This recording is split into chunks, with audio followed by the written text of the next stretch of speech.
10 seconds. 10, 9, 8, 7, 6, 5, 4, 3, 2, 1. We have ignition. It's time! 17 seconds from Game 7 or from championship number 6.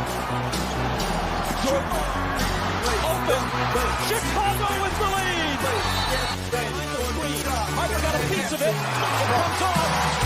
The Chicago Bulls have won their 6th NBA championship. Tying run at second, 2 out. Palmero over the head of Jenks. Uribe charges, throws, out! And the White Sox have won the World Series. To the far side around the 8-yard line to Hester. Under it and to the middle with the 15, to the 20, breaks free, the 25 to the 30, to the outside, 40, midfield, 40, 30 to the coast, 20, 15, Hester 5. Oh! Touchdown!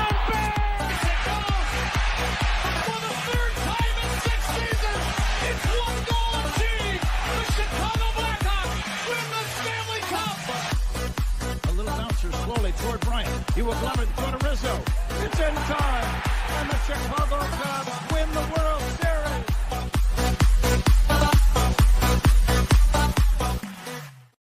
What up, what up, what up? Welcome to Shaun and Maya in the morning on this Hump Day edition. I'm your boy, the SuperBack, Shaun Sierra. Thanks for tuning in. If you're watching us on Facebook Live, well, then I guess you found us on Facebook. If you're not following us on Facebook, what? Come on, go to Facebook, type in Sports Zone Chicago, click the like button, and now you're following Sports Zone Chicago. Simple. But wait, there's more. Go to the show's page, go to Shaun and Maya in the morning, like that page as well. So not only will you be following Sports Zone Chicago, but you'll be following Shaun and Maya in the morning as well. If you're watching this on our YouTube channel, excellent. And if you're not subscribed to our YouTube channel, for real, come on, man. Go to YouTube, type in Sports Zone Chicago, click the subscribe button, but also click the notification button. That's the little bell that's right next. Anytime a show from Sports Zone Chicago is going live. Get it? Got it? Good. Now, if you're watching this on our mobile app, listen, if you didn't know we had an open mobile app, come on, baby. What's wrong? Where you been? Listen, we have a mobile app. Okay, so here's what I need you to do. Wherever you get your apps from, it doesn't matter where you go, whether it's iTunes or Google Play or Amazon or Walmart or Kmart or 7-Eleven or Zayre, Zemsky, Macy, Montgomery Wars, Woolworths, Weebolts, Goldblatts. It doesn't matter. Or Service Merchandise. It doesn't matter. You go there, you type in Sports Zone Chicago, you download it, take us with you on the go. So not only do you get Shaun and Maya in the morning 3 days a week, not only do you get our other live shows throughout the week, and not only are they archived there like they are on Facebook and YouTube, but I'll tell you what, we give you a slew, and I mean a slew of articles thanks to my man Clarence Council III. Big up to Clarence for keeping you abreast of all articles Chicago sports related. If you watch this on our Roku channel, I like that kind of party, baby. If you don't know, you better ask somebody. Sports Zone Chicago, we have our own Roku channel. So if you have a Roku television in the house, do us a favor. Download Sports Zone Chicago's channel to your television. Put us there next to all the big boys with us. Netflix, Hulu, Prime, Max, Apple, Disney+, Paramount+, Stars. You saw Netflix just had Monday Night Raw on there for the first time. It was a huge event. So to put us on there, put us on the screen. Put us on your TV up next to the big boys. I'll run the big screen right. Make you now.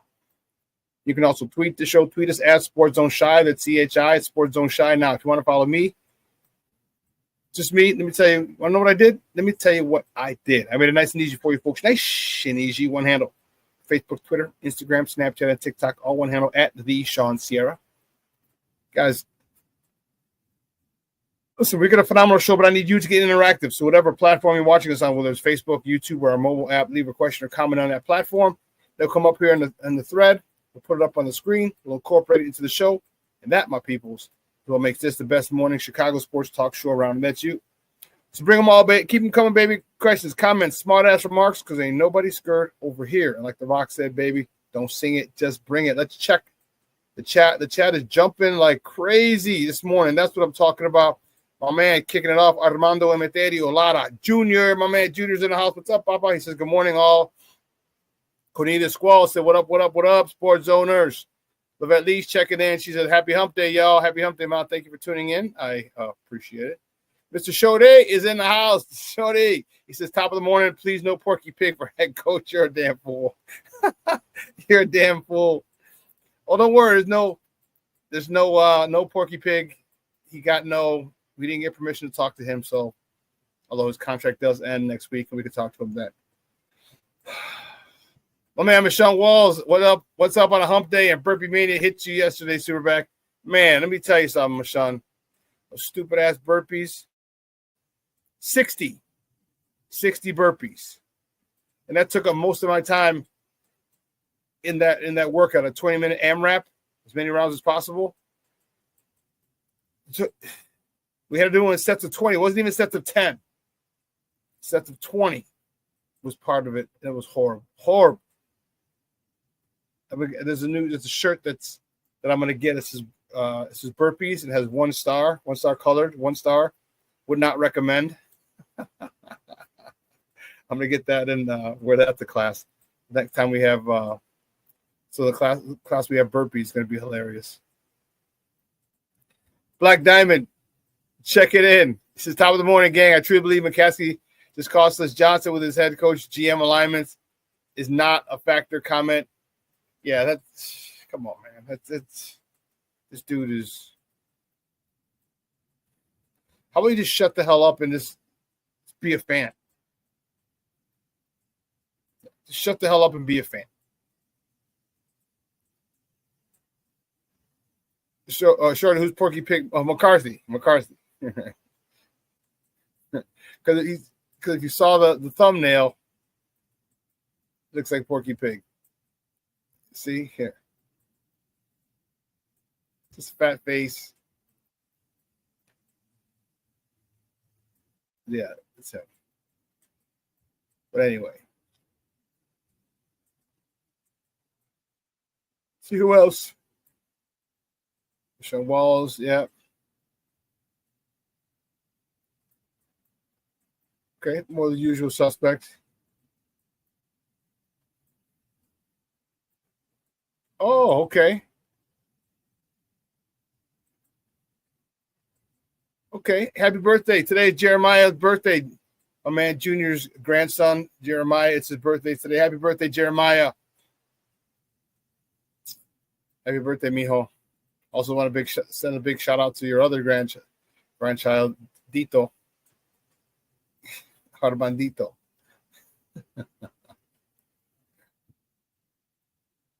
Big shout out to Armando Emeterio Lara the fourth. And also that's your one grandchild and your other grandchild, Jeremiah, whose birthday it is today. Happy birthday, Jeremiah. Jeremiah and JoJo. 2 grandkids. That's funny. That's funny. But listen, we got a great show for you. At 9:30 at the bottom of the hour, we got my man Shaun Davis going to come on and join us. We're going to talk a little college football, and we're going to ask him about the Bears as well. Shaun Davis is a guy who got me started. When I first decided to get into the industry, I was at Illinois Center for Broadcasting, and I'll never forget it. The day I went in to inquire about the program, I can't remember the name of the gentleman who I spoke with. Anyway, he asked what I wanted. I told him about sports, and he said, "Oh, well," he goes, "you should come in and tonight." He goes, and at the end of the session where I was asking questions, he's like, "Well, what are you doing tonight?" I said, "Not really, not much." He says, "I don't know if you have time." He said, "But tonight we have a show. It's called it's a show with Jared Payton and with his co-host Shaun Davis. Come on in, sit in, if you'd like." I'm like, "Oh, wow." I was appreciative of the honor. I hadn't even registered for the class for school yet. He's like, "Just come on in." So, I said, "Okay, if I can make it, I'll be here." So I came back down, and I came back down that same day, and Shaun got me on a mic, and he said that I don't know if it's Larry. Again, I can't remember the gentleman's name. But he said, yeah, he had told him about it, and I might be stopping in. And so we're there, and he was just like, "Hey, man," he goes, He goes, you're not going to learn about this by sitting there watching. He goes, you got to get on the mic and talk. And I was like, oh, okay. And man, he was so instrumental and helpful the whole time. So I actually was on that show for a while before I even enrolled in the school. He allowed me to come in and sit in on the show and do the show. And, excuse me. And so it was, my guy Shaun was very, very instrumental. He was a producer of that show. He went on to WGN radio. He went on to ESPN 1000. And now he is one of the co-host of the Lucky Lefty podcast for Notre Dame, also for Notre Dame recruiting website. So he's in charge of that. He's head of that as well. So, but Chicago kid, Southside kid, Morgan Park, and really just guy full of knowledge and guy I really like talking to because we're both Southsiders. He's very extremely knowledgeable in sports, in every single sport, which is again what I love. I love talking to people who I can talk with more than just one thing. I don't want to just be pigeonholed. And some people it's okay. Some people are good at only talking Bulls or Bears or Hawks or Sox or Cubs. Okay, it's cool. But with Shaun, he's one of the guys that I can talk all sports. And we're going to get into some Bears conversation with him as well, in addition to Notre Dame and the college football semifinal match tomorrow. So make sure you tune in. See who else. King Booker World checking in. What's up, baby? What up, dog? Good to see you. Oh, snap. The Plankster's in the house. Plank, what up, Papa? How are you? Thank you so much for tuning in. I appreciate it. He's like top of the morning. He's greeting everybody. The Plankster.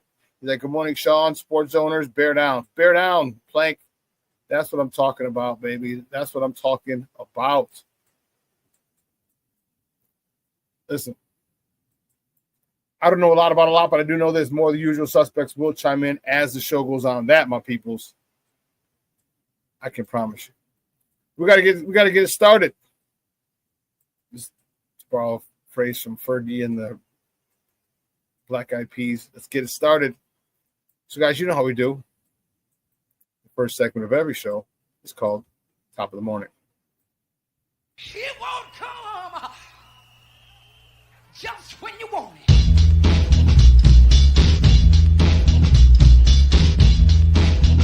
Top of the morning to you. Top of the morning to you. Top of the morning to you. Let's see which way do we go. The first top of the morning topic. What we're going to do. Did I not do that? Holy shnikes. Can't believe I didn't do that.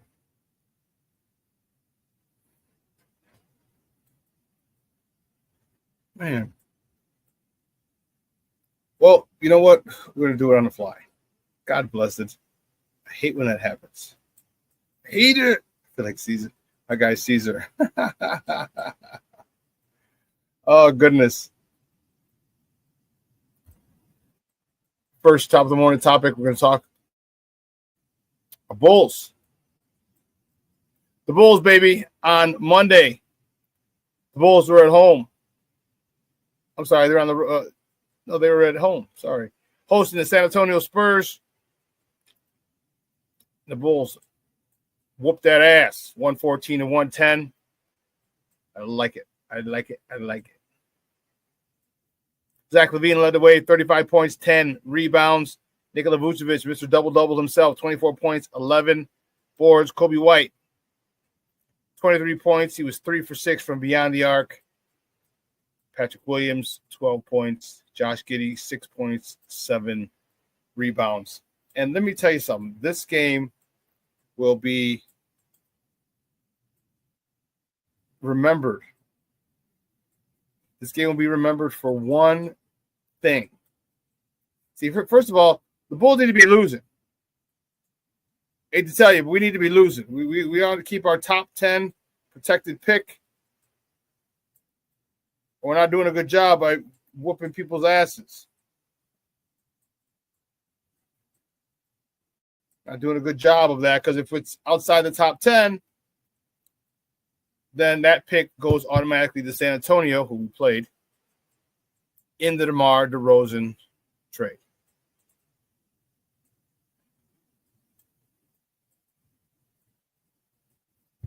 But I'll tell you what. Oh man, really having this issue again.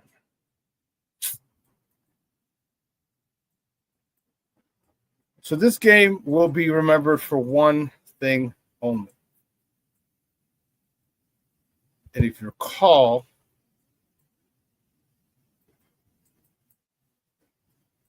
it's not coming up on this one. You recall the dunk.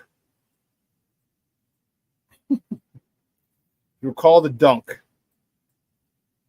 Kobe White had on, oh my goodness, Kobe White on Wemby.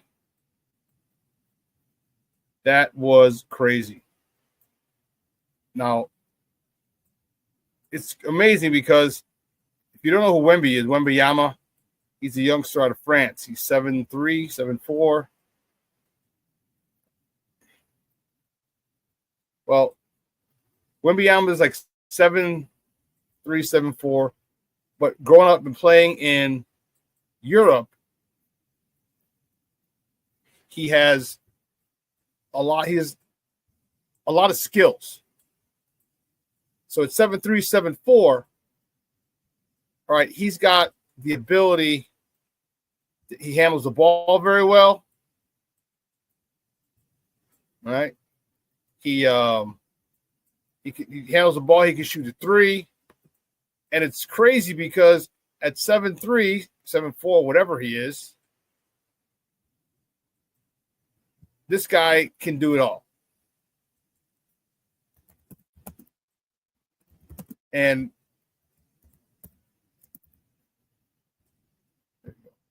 what's wild is that he is not at all, by any stretch, uncoordinated, goofy, clumsy, not at all. And that's the crazy part. Someone that huge to be that smooth and that fluid. And I think that's the part that to me is craziest, is that dude can handle the rock. What did Jay-Z say? Handle the rock like Van Exel. And he can still and then pull up from three. That is insane. And here I got a picture for you of that.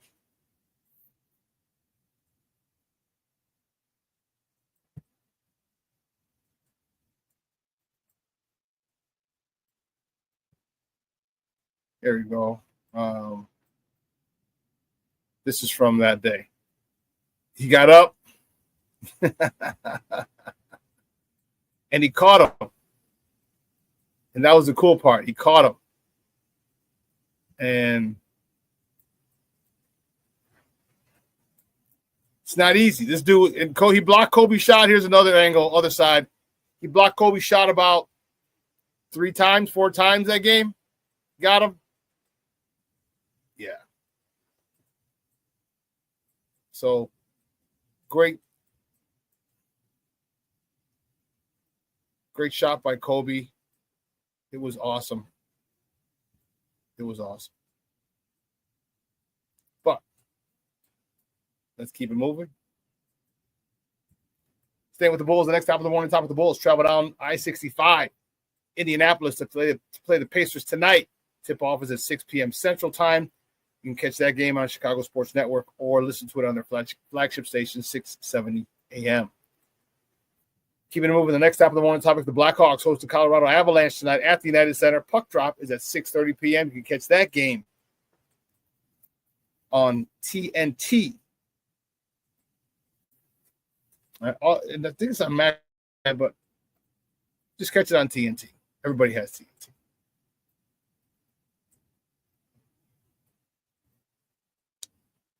And the next top of the morning topic, NIU Huskies, Northern Illinois Huskies football team. Only the football team will join the Mountain West Conference starting in 2026. They said they wanted more exposure. They did everything, but exactly what it is, the real reason they win, that's money. Let's be honest. The only reason you move from conference to conference is money. Why do you think the Big Ten now has 18 teams? Why do you think the Big Ten, which was a Midwest conference, okay, stretches from the East Coast, from the Atlantic to the Pacific, with Maryland, with Rutgers, Penn State, obviously all the schools, the original Big Ten, and now you have USC, UCLA, Oregon. Okay, we go coast to coast, the Big Ten. Why? Because former Bears president of football operations now, Kevin Warren, who's the Big Ten commissioner back before he took this job, worked out a deal where every Big Ten team is going to get about $100 million a year. The football and basketball, the TV contracts and everything, every Big Ten team is going to make about $100 million a year. If you don't think, obviously it's enough to make teams jump ship. All right, so it's money. So that's why Northern Illinois is moving. They're going that way to the Mountain West. They said they want to do it for recruiting and open up. You're able to recruit more, but it's gonna involve a lot more travel for them. But good for them if they want to move up and move on and make more money for their program. I mean, that's the American way, isn't it? Making more money. King Book of World, I was talking about Wemby. He said he's the new age Elijah Wan. Yeah. He's the new age Elijah Wan, although I want to say when he gets more meat on him, if he does, he needs to learn how to – he'll be a more effective post player. Because you saw Vooch, you saw that game, Vooch was able to pin him in, and he couldn't do anything about it. Vooch had him, he's just too strong, had him underneath the basket. Yeah, that was – that's funny, King Book of World, the baptism of Wemby. That definitely was. That was definitely the baptism. Welcome to the NBA, son.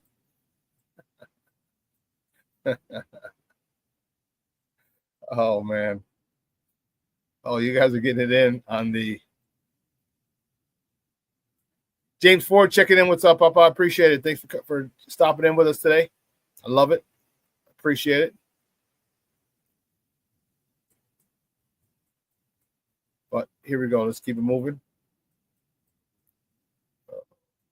There we go. There we go. What else do we want to talk about? The last topic I want to talk about before we go to break, the Bears held their end of the year press conference yesterday. Said there would be an exhaustive search. And here's my issue with that. All right, here's some of the names. Drew Petzing, Ben Johnson, Aaron Glenn, Anthony Weaver, Vance Joseph, Mike Vrabel, Thomas Brown. See, we got this from Windy City End Zone. Todd Monken, OC from Baltimore. Mike McCarthy, although we got denied. Brian Flores, Arthur Smith, Mike Kafka, St. Rita's own. Yay. David Shaw. Who's David Shaw? David Shaw used to be the coach at Stanford.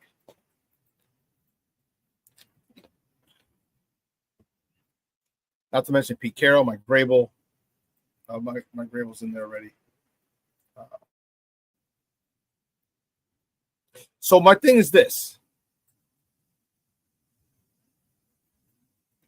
It's one of the things that I'm having an issue with.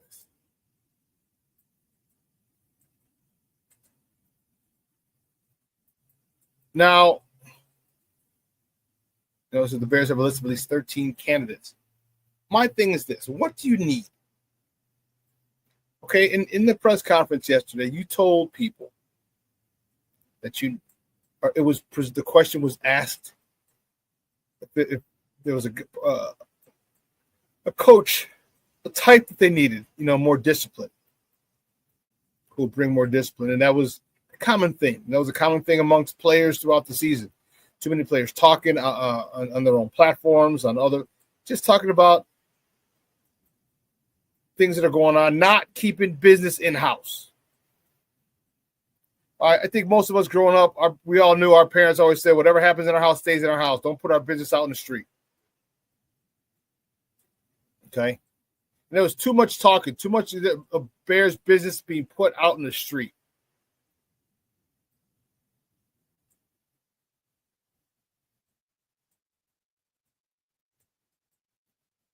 And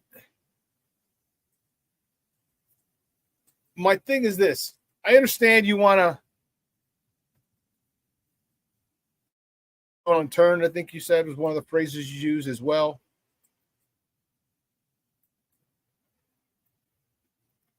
But I think the 15 or more candidates that you have is far too many. Far too many. I think what you need to do is figure out what type of coach you want, say you do, and you only go get coaches that fit that criteria. So if it comes down to 6 or 8, then it's only 6 or 8. Then it's only 6 or 8.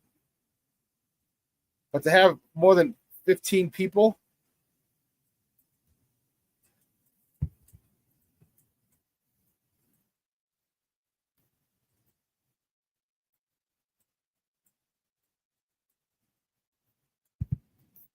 yeah, it's too exhaustive. And some of the coaches you can't even interview in person. So like if you are Ben Johnson, I don't have him high on my list, but you can only do a Zoom call and you really can't get a hold of him until after he's out of the playoffs. And do you want to have your culture ready at that particular point? Narrow it down to the type of coaches that you want from reputation and go from there. One of the names that was not on that list was Brian Flores. Some people say keep Brian Flores far away from our quarterback. But also you have to, if you think players can grow, and you look at Baker Mayfield, you look at Andy Dalton, not Andy Dalton. Who's the kid in Minnesota? Oh, goodness. Sam Darnold. They've grown, matured, and changed. Well, Brian Flores had a rough going in Miami. Tua talked shit about him. He badmouthed him big time when he left. And first of all, you really shouldn't do that. But maybe he's learned from that. Or are you too shell-shocked from that to say, no, he's not? You don't want to find out if he's learned from that. I could see both sides of that coin. You know, Bill Belichick needed New England. Bill Belichick needed Cleveland to become a good coach. Pete Carroll, who's being interviewed today, he needed New England. You know, you got Pete Carroll, New England, and the Jets. Like, he was horrible. Horrible. Before he got to Seattle. So it's all who you think. Who do you think? Who are you guys interested in? Who do you like? Okay? Because according to multiple reports, Mike Vrabel is going to be at House Hall today for an interview. I love Mike Vrabel. I think he's I love it. I love it. I love it. I love it. I love it. DeMarcus Walker, in the interviews, they were asked in the exit interviews on Monday, they asked about Mike Vrabel, and he said if he was the head coach, he said a lot of this stuff would stop now. It would stop immediately. All the BS would stop immediately. Like, see, people you don't understand. Like, players know. They know what you can pull with whom. You know what I mean? They know what you can pull. And like kids. If you got kids, you know what I'm talking about. Maybe one of the parents is a lot easier, but they'll approach parents differently depending on that. And I had the same thing as a teacher. Kids will come to you and try and put pit teacher against teacher, and like, no. And they knew that you couldn't get away with certain shit with some teachers, while other teachers would entertain it. So DeMarcus Walker was adamant about saying if Mike Vrabel come, a lot of the BS would stop immediately. I think that's what we need. So we'll talk a little more about that. What we're going to do is we're going to take a quick break, and on the other side of the break, we're going to welcome my man Shaun Davis from the Lucky Lefty podcast. Talk a little college football as that kicks off tomorrow. The semifinals, one game tomorrow, Notre Dame at Penn State, and the other game on Friday, and Ohio State at Texas, and not at Ohio State and Texas. So we'll talk about those with him on the other side of the break. So don't go anywhere, folks. Keep it locked right here. Shaun and Maya in the morning on Sports Zone Chicago.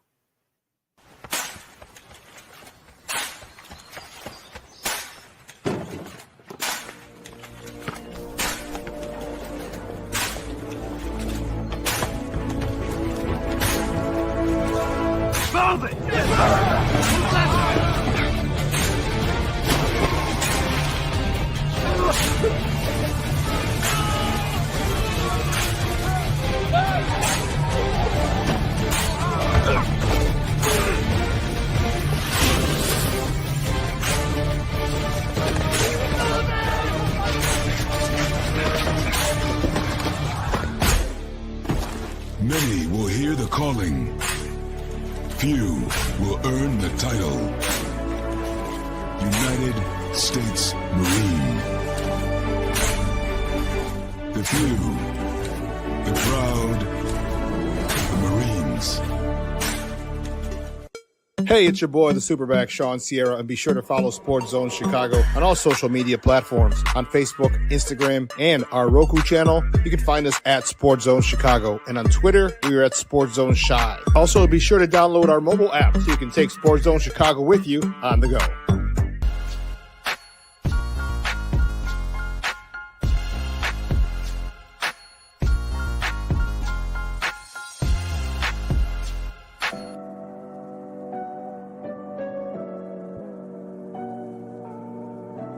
How do you take care of your mind health?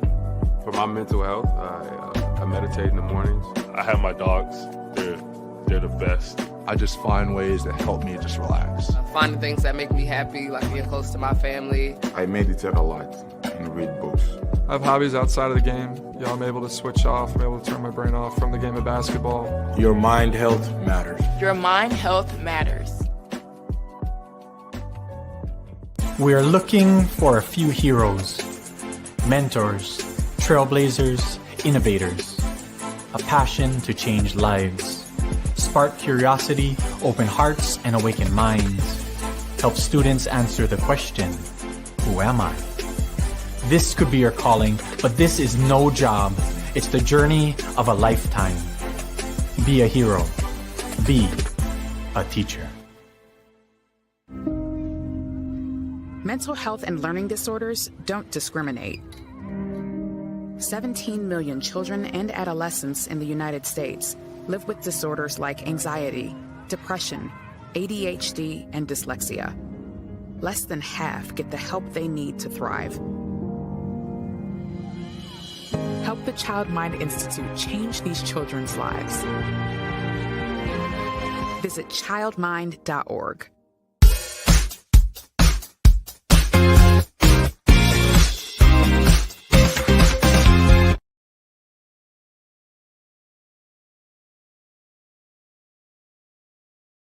Straight starts for Vassell, who's been one of their best scorers.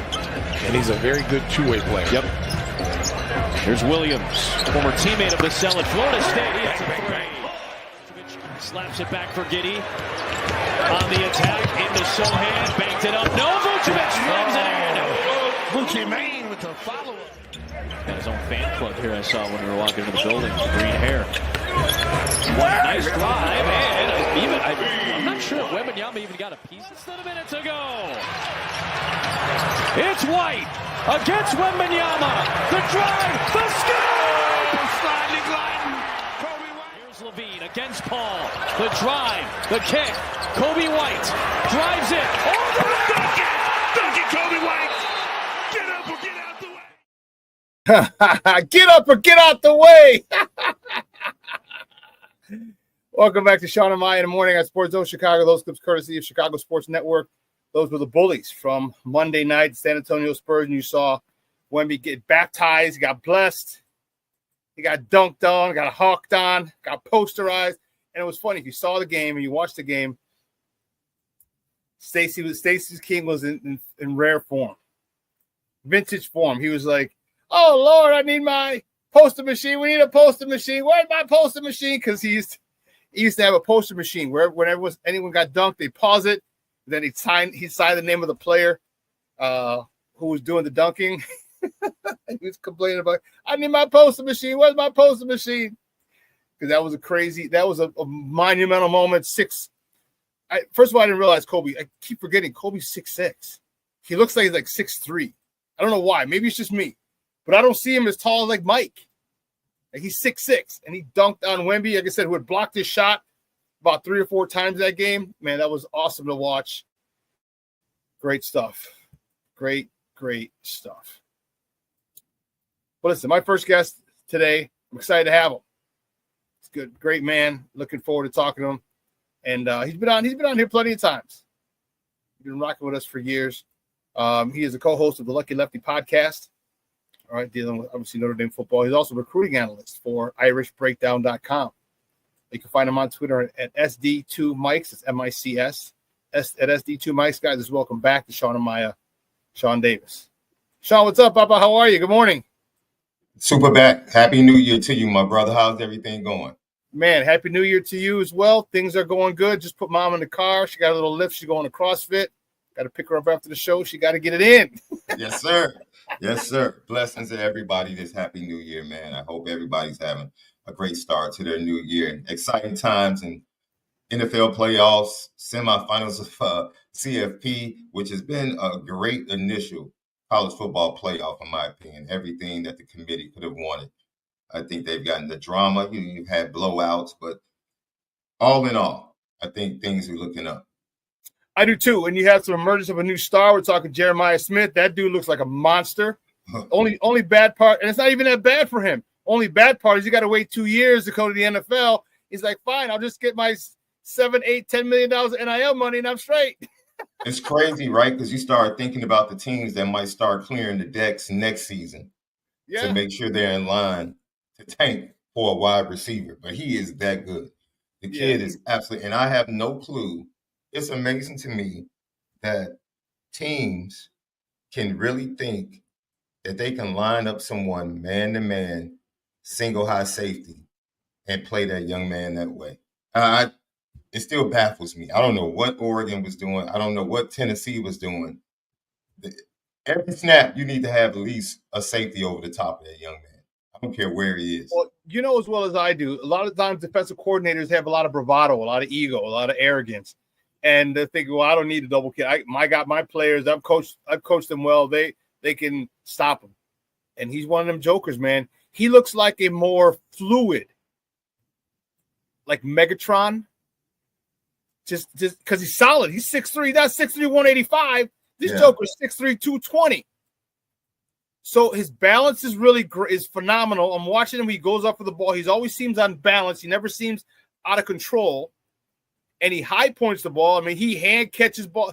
I mean, and I know it sounds stupid. You catch with your hands, but I'm saying he hand catches the ball and he holds it. Strong grip. This kid is really, really, really talented, and he's only a God-blessed freshman. That's the crazy part, dude. And that matchup in the Rose Bowl was just kind of symbolic of, what was during his recruitment. Like, it was Oregon, Ohio State. That's what it came down. So literally that game goes back to the top 2 teams in his recruiting. So he is a difference maker, and he has been since the day he set foot. And he's doing this with NFL first, second round caliber wide receivers on the roster. There are like 3 or 4 other first, second round wide receivers on the roster, and he has shown that he is that much better or more elite than an Ibuka or Chicago's own Carnell Tate or Brandon Ennis. Doesn't matter, man. Ohio State is a factory for top-notch wide receivers. That wide receiver you now? Is that wide receiver you? You pretty much have to give them the title right about now. Absolutely give them the title right about now. Because I think people even said that Marvin Harrison Jr. had a disappointing rookie year. I think the kid had 62 catches for like 862. And I'm like, all right. Yeah, what a disappointment. That's a disappointment. For a rookie. But their pedigree is strong. That pedigree from Ohio State is very strong. Well, let's stay with that. Since we're at Ohio State, let's stay with that game. That game is Friday. And it's going to be an interesting game, Ohio State versus Texas, Hook 'em Horns, in the Cotton Bowl, kind of a de facto home game for Texas. And your thoughts on this one? I personally have not been very impressed with Texas. I really haven't. I don't know how they got that high a ranking. That I was not impressed. I watched them about 3 or 4 times this year. I just wasn't impressed. I mean, they kept winning, don't get me wrong, and that's impressive in college, but they just weren't wowing me. And Ohio State, man, they look like they're on one, man. They look, after that loss to Oregon in the regular season by 1 point, where they feel they should have won it, and the statement they made against Ohio State, Tennessee, and then against Oregon last week, I'm thinking Ohio State is literally on a mission from God. Yo, so this game is very intriguing to me because I think this game will be, which is funny, you mentioned this when we began to talk, the ego of Pete Kwiatkowski, the defensive coordinator from Texas, who has a top 3 defensive backfield, right? He has Mbuka, the young transfer safety from Clemson, very talented kid. He's probably going to be a top 50 NFL pick. He has 2 top 20 cornerbacks on the outside. Barron is the Thorpe Award winner, and then you have Muhammad, the sophomore, on the other side. They both can cover. So you think about that, and then he has Taft. That's pretty much like a Harrison Smith. Very smart, always in the right place, not over athletic or anything like that. But, he is the leader back there. They have a really good defensive backfield. So they have the talent on the back end to be able to match up with Ohio State. They also have 2 really big defensive tackles that can control the run game in the line of scrimmage. He likes to play man-to-man, but he also allows his linebackers and his defensive front to try and apply pressure. If he can be patient and wise and use the same tactic that Michigan did, which is what? You want to force Ohio State's explosive offense to have to be methodical. You're not going to shut them down. They have too much talent. You want to frustrate Will Howard. You want to, because he's looking for the big play. Yep. His first read is Jeremiah Smith. If Jeremiah Smith's not open, he's giving it to Abuka. You look at the Rose Bowl. You look at the game against Michigan. Ryan Day does not want to run the ball. He wants to pass the ball to open up the run game and get to the run game. And Junkins and Travion Henderson, which I still don't understand. When you have a backfield like that, I don't understand the lack of balance from the Ohio State offense. If Pete Kwiatkowski can force Ohio State to be methodical and force Will Howard to go to his second and third reads, they can get some mistakes. They can allow that front four to apply pressure and get to Will Howard and keep Ohio State behind the sticks and possibly stay in the game and allow their offense. And Texas offense is going up a formidable, very formidable Ohio State defense. I think the Ohio State defense is really not getting enough love because of all of the offensive power that they have. Yeah, I agree. Firepower they have. So I think it's going to come down to Pete Kwiatkowski. Well, Sark is going to find a way to manufacture points. And Sark is one of the greatest play callers we've seen in college football. He's going to find a way. I truly believe that. I think the other factor has been the Ohio State offensive line, which was in shambles towards the end of the regular season. And they take their best offensive lineman, who hopefully the Bears are paying attention to, left guard Donovan Jackson, and they had to move him out to left tackle. That move has solidified that offensive line. They've gotten some younger players to come in and play very solid. They're not dominant, but all they have to do is be solid with the talent they have. You know how that is as an offensive lineman. When you're extremely talented at the skill position, SuperBack, you don't have to be dominant up front. You just have to be able to compete and do your job, because talented players are going to find creases They're going to bounce it to the outside. And if you give 4 or 5 seconds to Will Howard, he's going to have receivers running open because they create separation. So for me, it's the defensive coordinator. Can he be patient? And can he go against the grain of what he normally does with his 2 talented defensive backs on the outside and pick and choose times when he can go man-to-man bump and run and apply pressure via the blitz? But the majority of the time, you want to do what Michigan did. And they have the similar formula. Very good defensive backfield and 2 really good monsters on the interior of that defensive line. You have to have that. That means you can control the run game, apply pressure up the middle, and then force Will Howard to hold on to the ball. If they can do that defensively, they'll be in the game. On the other side of the ball, I think the biggest challenge for Texas is putting up points against that Ohio State defense. So it's going to be I think the coordinators will decide this game more than the head coaches. This is game 2 of the weekend of this week, and it's going to be an exciting one. I personally just don't think that Ohio State can be stopped right now. They're on a mission. I think they felt last year they wanted it, the way it ended last year, but then this year when they lost, as I mentioned, lost Oregon, that really set them off. And I think that loss to Michigan was probably the best thing that ever could have happened to them. Because you talk about refocusing a team at the right time. Team is locked, loaded, and laser focused. Say that 3 times real fast. Once again, ready to go. Talk about the talent. The fatal flaw of Ohio State is Ryan Day and his unwillingness to be balanced. That is the fatal flaw. If they find a way to lose in the semifinal or the national championship, it will be at the feet of, and the blame will be solely, in my opinion, at Ryan Day.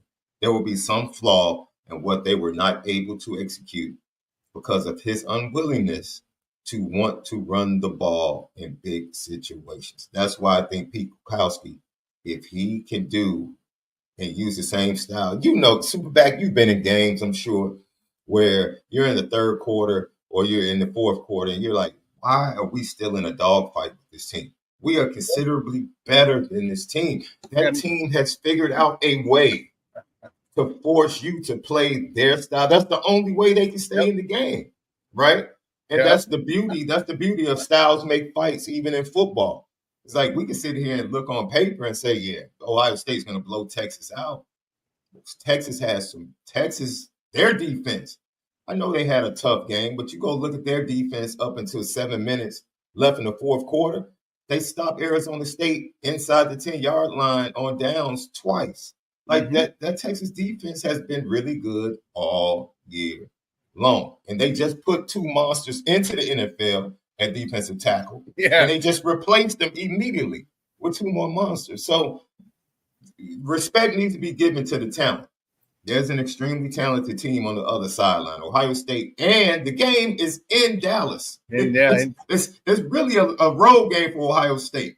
Yep. It's going to be very loud. It's going to be a big challenge for the Buckeyes. I know people see the Rose Bowl and think, oh, it's going to be a blowout. No, this is going to be a challenge for Will Howard, Ryan Day, and the Buckeyes. But I agree with you. I think ultimately Ohio State wins the national championship. So. Yeah, because Quinn Ewers is going to fall on his shoulders, and I don't know if Quinn Ewers is going to be – again, like I said, they never wowed me all year. The multiple times that I watched them this year, I'm like – and I kept saying, well, this is the guy who's over Arch? Like, come on, man. Like, I just wasn't that impressed with Quinn Ewers. And not saying he was bad. He just didn't wow me. And I think you're going to need a really, really good quarterback play. And he could have a game of his life. He could. Yeah. I just don't see it. Let's go to the second game. The second game of the week is the Orange Bowl, Penn State versus Notre Dame.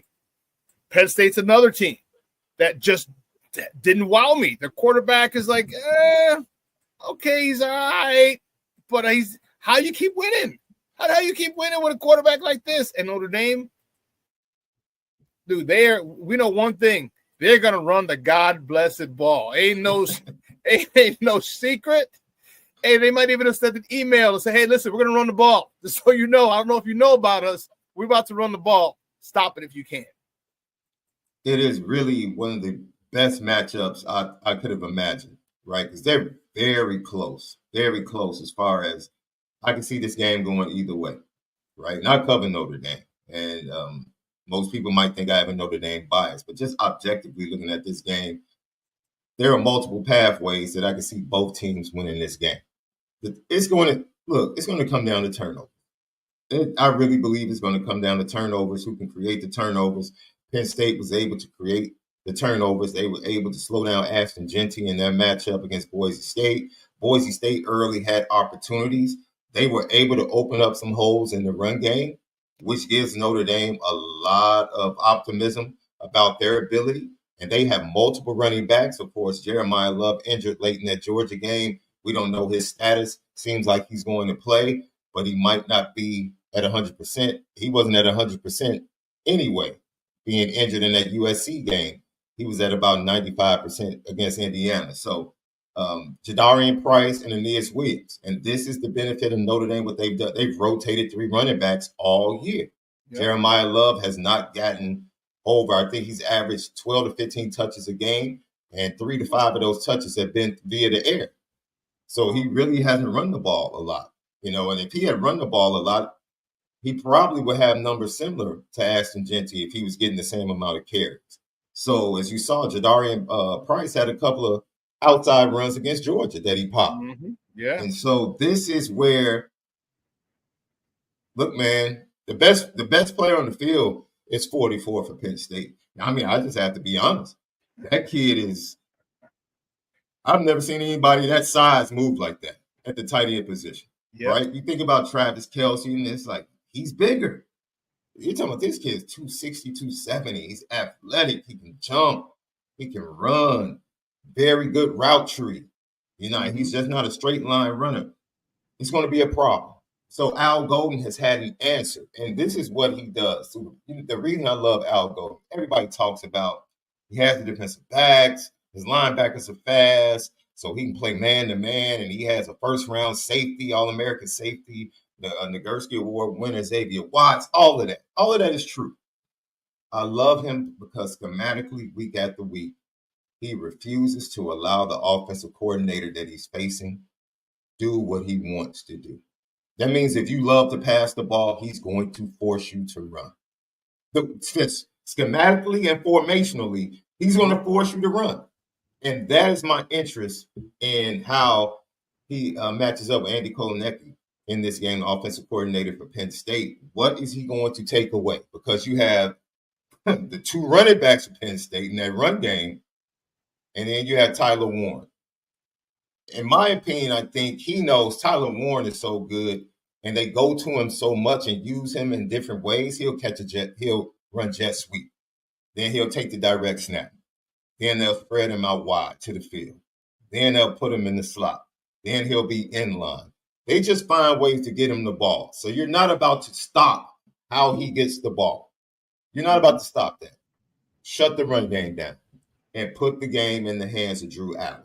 That is what they're going to do. And they're going to bank on being able to cover the outside and then use combo coverage on the inside to shut down the interior passing game that Drew Allen is comfortable with. That's how I see Al Golden approaching this Penn State offense. And then Abdul Carter is the fact. In my opinion, if Abdul Carter can play and be a factor, they're really going to give Notre Dame problems, right? Because if you watch the Georgia game, Anthony Knapp, who is a promising true freshman, Charles Jagasaw, the starting left tackle, was injured in the fall. He just returned, so he's playing, and he'll be a backup for this game. But Anthony Knapp, the true freshman, has fought his tail off. The kid is only 290 pounds. He's fought his tail off at left tackle, the anchor, all year, but he struggled mightily in pass pro. He struggled mightily in pass pro against Georgia. He's going to have similar problems against Abdul Carter. I foresee that. So it's just Abdul one of those Carter things. Is a Mickey Ficky problem. He's a problem. But as a pass rusher, if you can't lift your arms, right? And he has an AC joint. Supposedly it's a sprained AC joint, slight dislocation. I'm sure they're going to shoot him up with everything they can to get him to go. No, they wouldn't do that for a football game, would they? Yeah. But no, James Franklin said earlier this morning, he is a game time decision. He's playing. Like, if he can go, he's going to go. Why even right? show up? You got your best top five NFL pick, disruptor and the disrupting edge, and you're not going to. Yeah. And what am I doing? If I'm Notre Dame and I know he has a shoulder issue and he wants to rush the pass, I'm running the ball right at him. That's what he does. Yes, I'm running the ball right at him. And that's what Anthony Knapp does well. He's an elite run blocker at the left tackle position. And as an offensive coordinator, offensive line coach, I say, hey, listen, whatever shoulder it is, I said, I don't need you grabbing his jersey. I need you popping that shoulder. I need you popping that shoulder every single time. You're telling your running backs, as you go out into your pass route, chip them, chip that shoulder. Yeah, tight ends, chip that shoulder, get up to the second level. Absolutely, we're going to find out early just how good of shape that shoulder is in. So I agree. But I'm going to go ahead and trust in Al Golden. He has found a way each and every week. The only bad game they have is against USC from a number standpoint. And the USC put up over 500 yards of total offense. And there were breakdowns on the back end, which you never see. A lot of 50-50 balls went USC's way. And they ran a lot of – and USC has a lot of talent at wide receiver that Penn State doesn't have. So they ran a lot of crossers and overs to be able to get away from man-to-man coverage. Penn State can't do that. So I don't see the similar issue in the passing game. But I do think it's going to be Drew Allen having to beat Notre Dame. And if he comes up, that's the crazy thing. Notre Dame has the only quarterback that does not have to have a great game to win. Yeah. Every other quarterback has to play well for their team to win that's left in the playoffs. So that goes to the team aspect, right? Yes. You win games with the team aspect, and Riley Leonard has been woven into this team aspect, line of scrimmage, not ones and twos. Marcus Freeman says we have 1As and 1Bs, and to have the injuries that they have and to be right here. You're talking about a team that has lost their two best outside pass rushers in the middle of the season. They lose their second round defensive tackle, Riley Mills. They lose their starting left tackle before they go and beat Texas A&M on the road to start the season. They start a true freshman at left tackle. Who does that? No one starts a true freshman at left tackles and wins on the road against the SEC team. Notre Dame did that. The trial of the NIU week and having to come back from that and having to rebuild Riley Leonard during the season. He lacked confidence. He told you all the time, I had open receivers. I don't know why I wasn't throwing the ball. I just wasn't pulling the trigger. They had to tear him down and build him back up by starting with his legs in his running game and then getting him to the point that he can go through his progressions, make checks at the line, and get Notre Dame into the right play. And so he does not have to be perfect. No. All he has to be is a playmaker and use his legs and make the passes that are available to him when he has the opportunity. And Notre Dame's defense and special team and just their team concept has been strong enough to and guys, we're on with Shaun Davis, the co-host of the Lucky Lefty podcast, also recruiting analyst for irishbreakdown.com. We're talking college football here on Shaun and Maya in the morning at Sports Zone Chicago. I got a question for you on this. You mentioned Marcus Freeman, the head coach. Is it a coincidence that he got that extension as soon as the rumors of the Bears job came up and his name started floating around there? Is that just a coincidence, or they're like, oh, hold on, player, you ain't going nowhere? Great job by his representation. Great job. Good smoke. Yeah, that was good smoke signals to be put out with the Bears and all of that other stuff that came out right before that playoff game in Indiana. But honestly, the deal probably would have been done during the season if not for that NIU loss.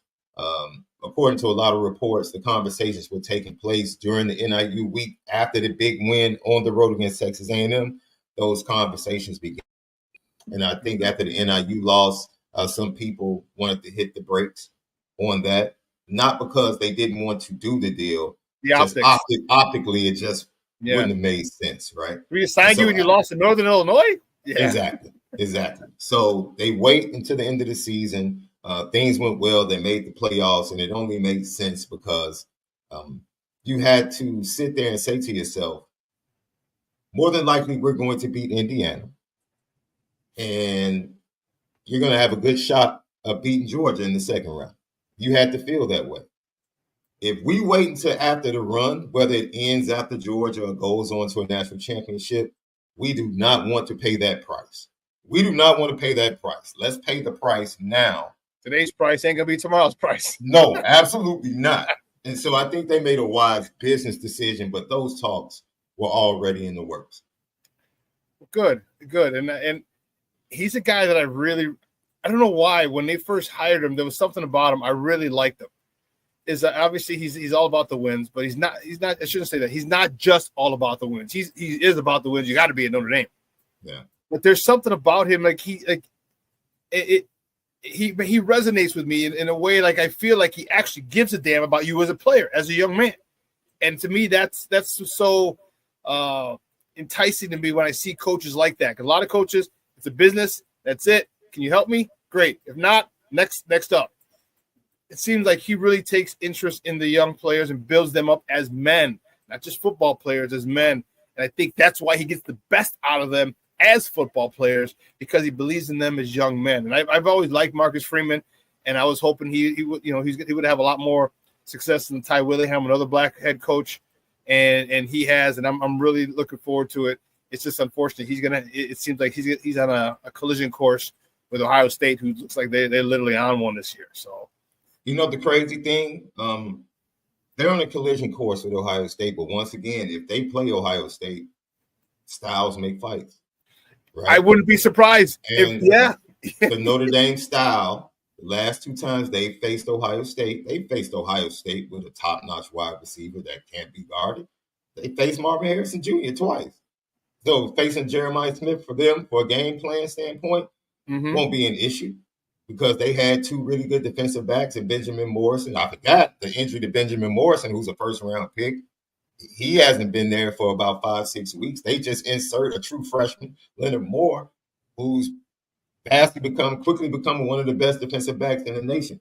So they have the tools to do what they've done to Ohio State previously, which is force them to methodically move the ball down the field and frustrate them, right?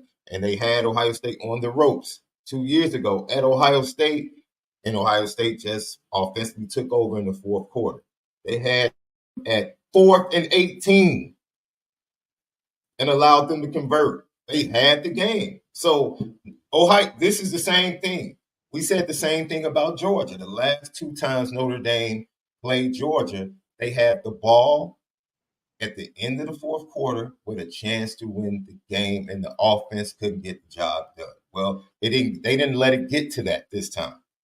They went out and they controlled the game. So Notre Dame will be comfortable in that position against Ohio State. We played them the last 2 out of 3 years, and it's been close. We know we can play with them.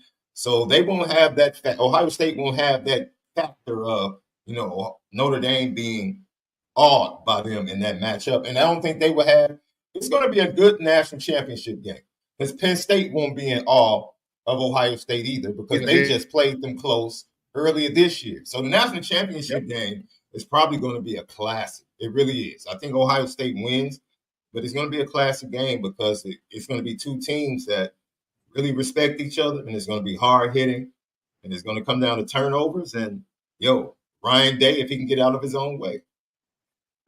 This is my very next question. Before I'm going to ask you a couple questions about the Bears.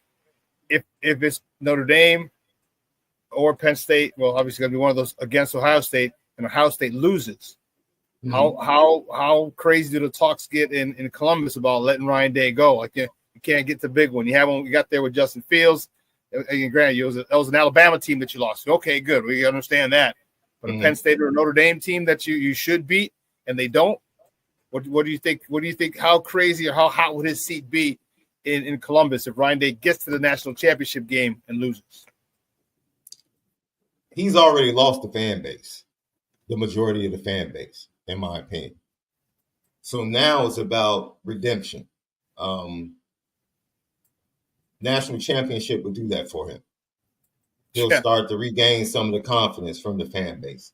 Not much you If can he say to does someone not win after a national title win. Not much shit you could talk about someone then.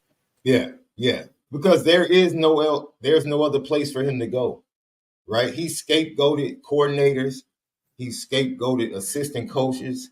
He scapegoated quarterbacks. He scapegoated everyone.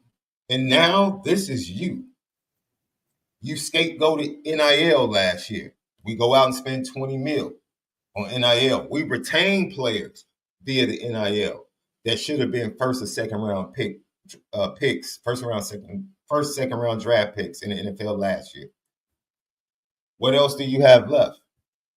This is solely, that's why I said this will be solely about Ryan Day.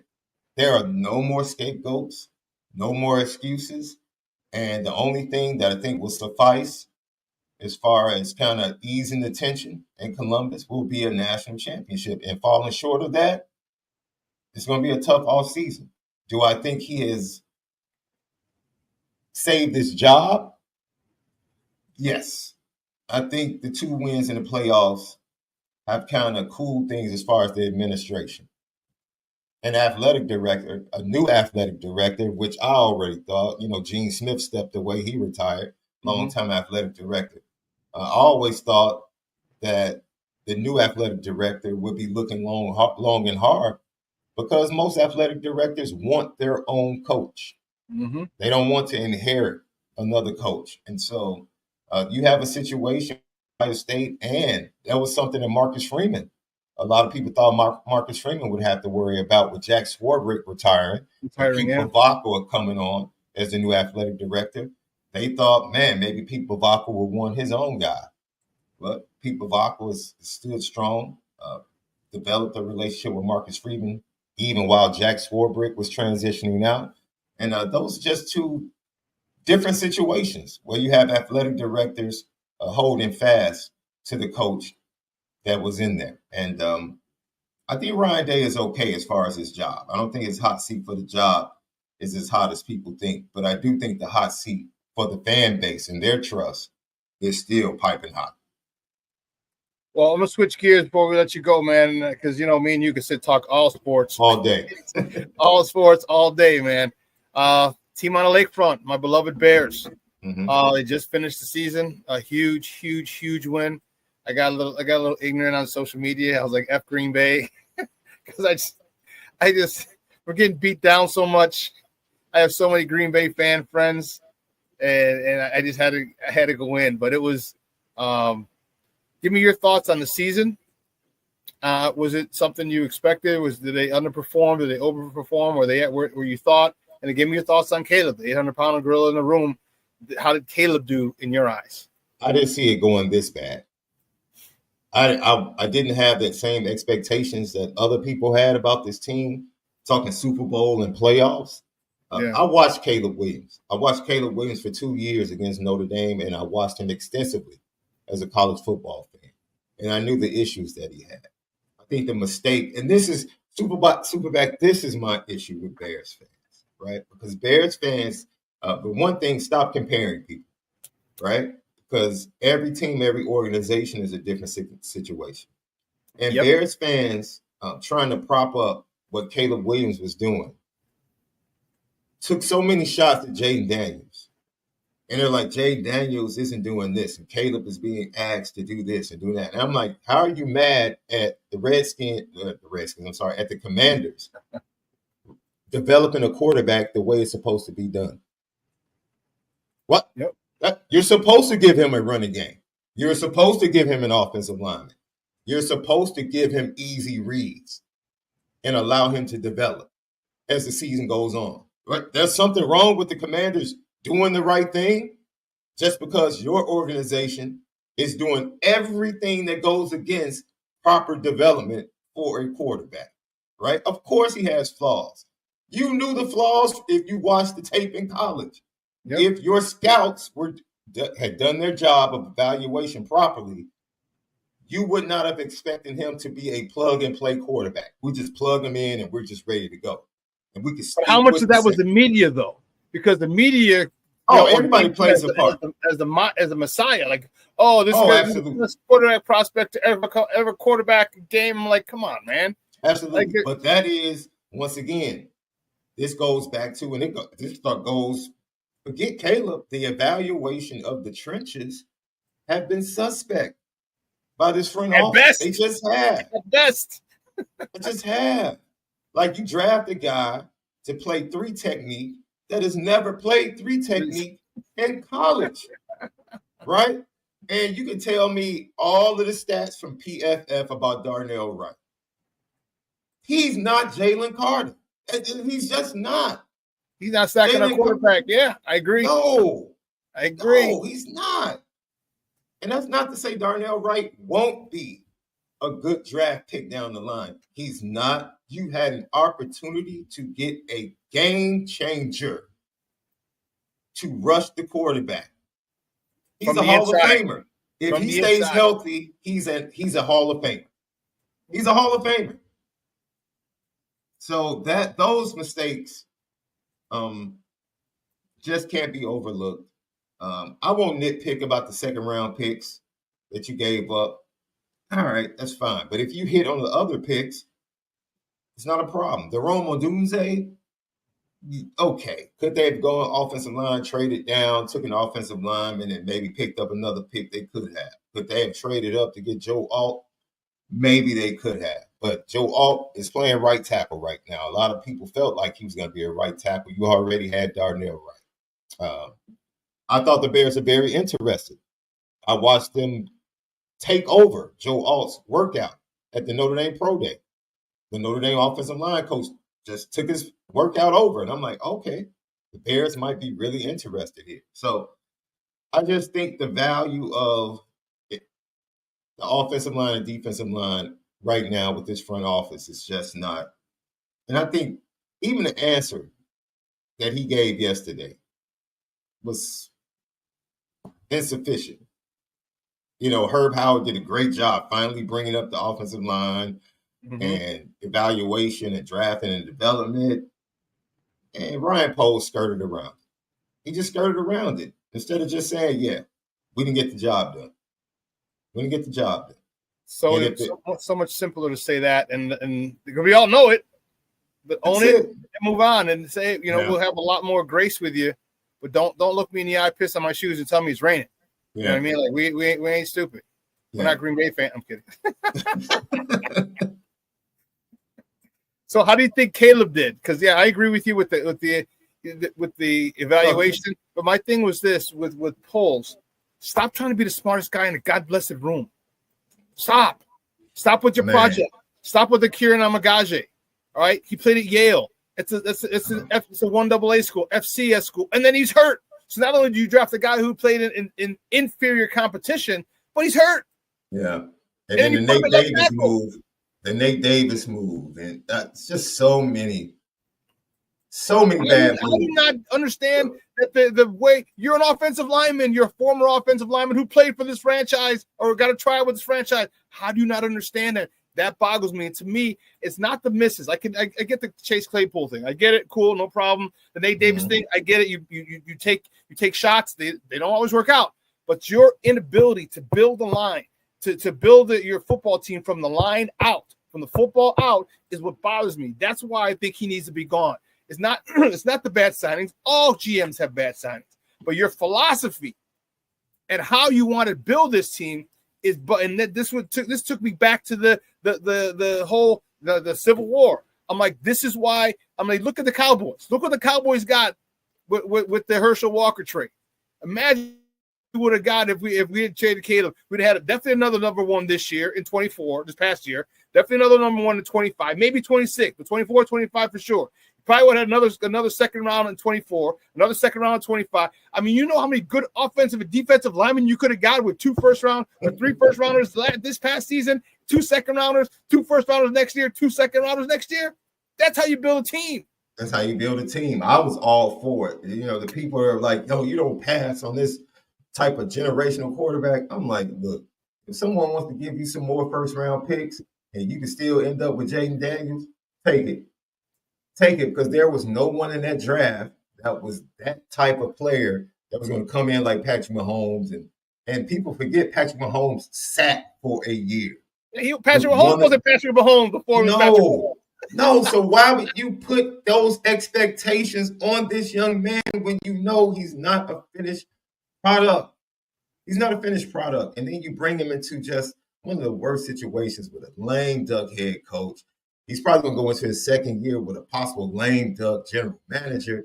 It's just this organization just refuses to purge and clean house and start over and do things the right way.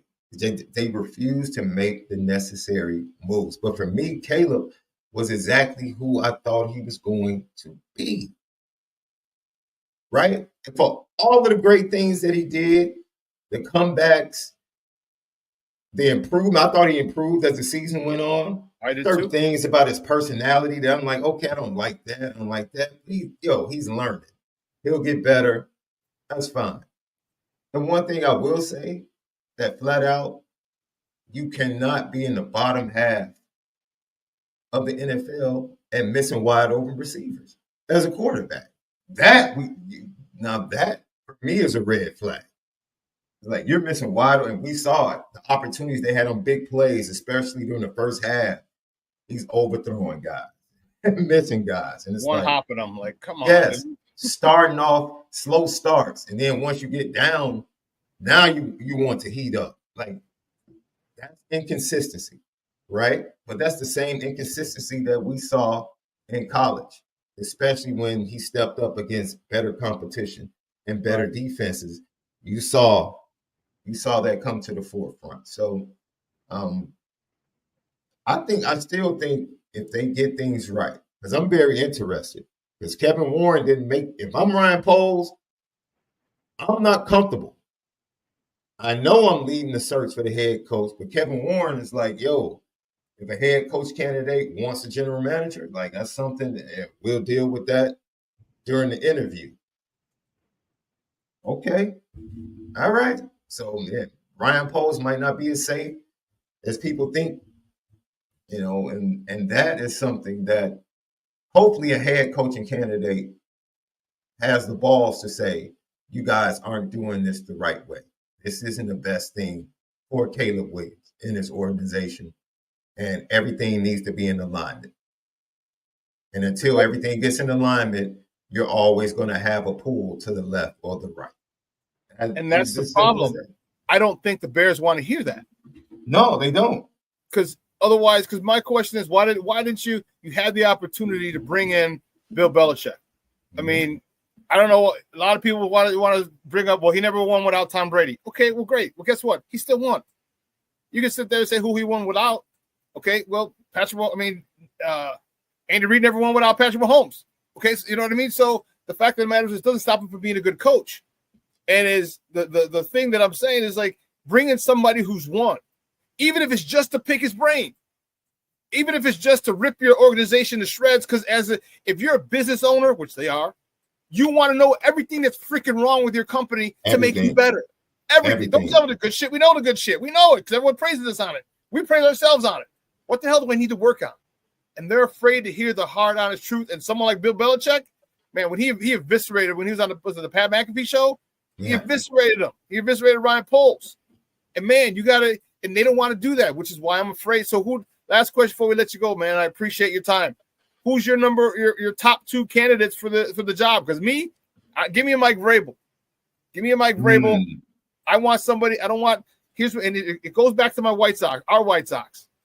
Do not give an underperforming veteran team to a rookie head coach. Do not do that. Do not do that. Do not do that. Well, if you bring in a rookie head coach, they're going to be growing pains. The same growing pains you would have with a rookie player, right? So that means you have to have a very strong look. You talked about mistakes. You're right. Brent Veach. Now, this is the difference. Brent Veach, GM for the Kansas City Chiefs, has had some really bad misses at the tackle position. Would you agree? Yeah. The Kansas City Chiefs have not figured out the tackle position for 2 to 3 seasons. But they have all pros from guard to guard. See, you can take those shots when you know guard to guard, we're solid. We're solid. And they failed drafting a tackle from BYU. He's been awful. So what do? Well, we're just going to move our all-pro guard out the left tackle. We're just going to move Joe Tooney out the left tackle, solidify that, and then insert somebody next to him in left guard. And what has the offense done? It's taken off, right? So that means the organization is solution-based. So that's what you just talked about. This organization is not solution-based because they don't want to know what the problems are. Organizations like the Kansas City Chiefs figure out the problems and then solve it. The Bears almost ignore the problems. Like they see the problems, they ignore it, and they just try to say, we're going to allow Caleb to overcome this, or allow our wide receivers to overcome this, or allow Byard and the other free agent moves to overcome bad drafting, bad evaluation. This, nothing is aligned. Whether your free agency is based, your drafting is based upon your free agency and vice versa, that has to be in alignment where everything line upon line, precept upon precept leads to the very next thing that you do. And you know why they can afford to make misses? All pros guard to guard and a dude at quarterback. Well, if you feel like you have a dude at quarterback, why don't you get some dudes guard to guard? Protect them. Protect him. Dude, I'm telling you, I've said it multiple times, years. First of all, your run game and your protection is your two guards in your center. That is it. If you have that, you can always step up. I don't care if you got Lawrence Taylor on the outside. You could step up and go back and replace the pressure. Go back to where he came from, buy you more time. With that press in your face, why do you think the Rams and Aaron Donald did so well? Because he was in your face quick, fast, in a hurry. They didn't know where to run at that particular point. And that's what they don't understand. And that's what protect the middle and rush the middle. That's how you win. Protect the middle and rush up the middle. That's how you win football games, right? We watched it when the Bears defense, when Tommy Harris was there, healthy, it was a whole nother level. They were still good when he was taken out via injury. But when he was there, and that dude, he took that defense to an entirely different level. Yes, and they had interior offensive linemen that had it on lock on that same team. Yep. That's the winning formula, not wide receivers. Let's go get an FCS guy who's injured and draft him. Oh, man. And I know Bears fans, I empathize with you. I'm not sitting here saying that they're going to do anything. We're just talking about what needs to be done. Agreed. And at some point, you would think a business owner gets tired of losing. But the Bears will never lose when it comes to the pocketbook. That's the biggest issue. That's the biggest issue. They know they're never going to lose with the pocketbook. I mean, Kevin Warren is talking about, but eventually we're going to break ground in 2025 on the stadium. Really? You're that confident? The way this team is playing, you feel confident in saying that. That lets you know their mindset, man. They're all about the business, but not the business of winning.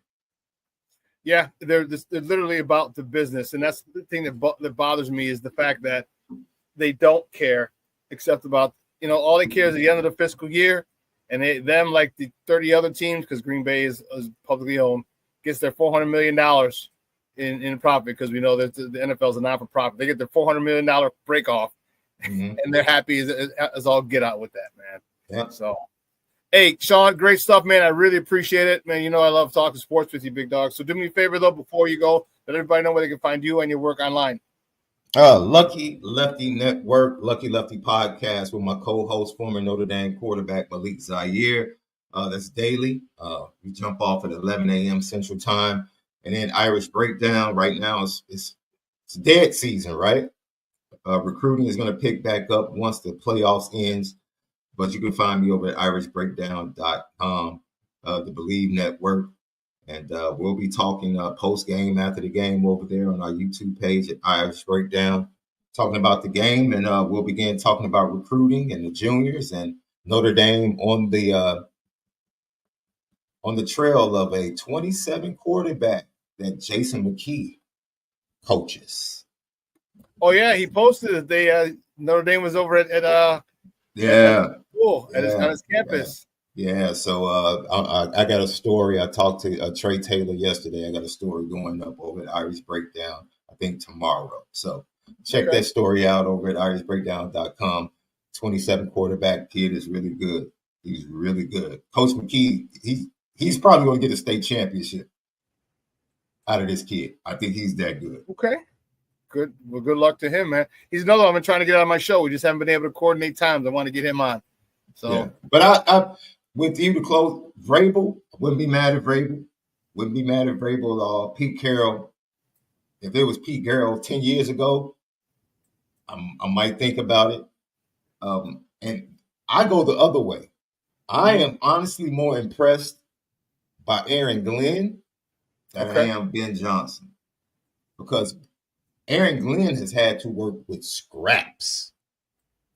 Yeah, all the decimation of that defense. So what that shows me is his management skills, his ability to adjust. I haven't seen Ben Johnson have to adjust. Right now, with 3 first rounders on that offensive line, it's pretty easy. Exactly, it's pretty easy. I've seen Aaron Glenn have to adjust, insert guys that start guys that have been in the team for 4 days, and just really put forth a masterful performance against the Vikings with everything on the line on Sunday night. So I really do. I like Aaron Glenn. I like his style. I know he comes from a background of really good defensive coordinators, his pedigree. He played the game. He's very relatable. You talk to everybody up there in Detroit. He's one of the most relatable players, coaches in that building. And, I think he would be more of an under the radar, what you need, leadership, what he brings. And I think he has enough cachet to bring the right guy offensively to develop Caleb, so. Well, luckily for him, he's working with a great offensive mind. So he has an idea. And being a defensive coordinator, he knows who the hell can run an offense. Absolutely. And it's nothing better than getting somebody making an enemy a friend. You know what I mean? It's nothing better than that. So, hey, great stuff, man. I appreciate it. Hey, go. I just, I've never been a big Irish fan because where I grew up, everyone was Notre Dame. And then I eased up on them a little bit. I started liking them. And now I was like, you know what? I said last week, I'm like, I'm not a big Notre Dame fan, but I think I want Notre Dame to win. I want him to beat Georgia. And I couldn't take Carson Beck. I know he wasn't playing, but I'm like, how does Georgia so good with him? I want Notre Dame to win again because I can't think of how Penn State's quarterback. I'm like, how do you get this far with this dude?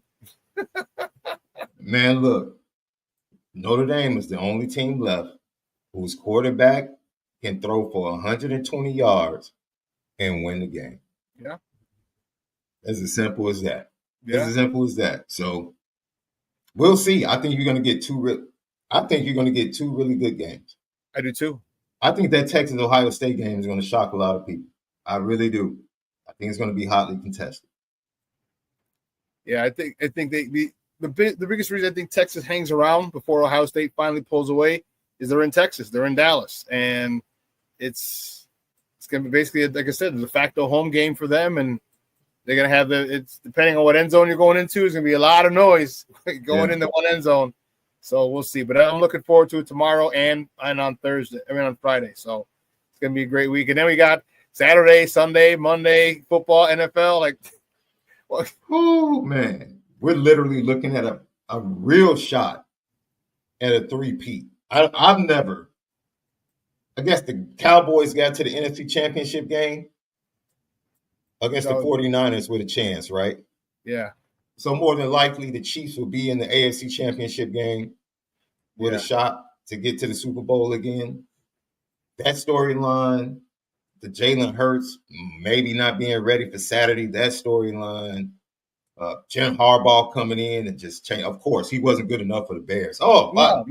Jim Harbaugh, I don't like him. Kevin Warren, I don't like him. So, he can go to the Chargers. All of a sudden, the Chargers can't make the playoffs with all that talent. What do? They make the bring playoffs. that dude in during the playoffs. Yeah. Hey, last thing before I let you go, I know I said, did you watch the game last night, the Bulls? I know you saw the clip coming out of the break. Did you see that Bulls game? Or on Monday with this? I was actually there. No way. You're there? You're at the game? I was there. I was Shut there. the front door. Yes. So you saw the game. I was off to the left behind the bucket right at that moment. And he turned the corner. And I'm like, okay, this is a bucket. Because I saw the lane wide open.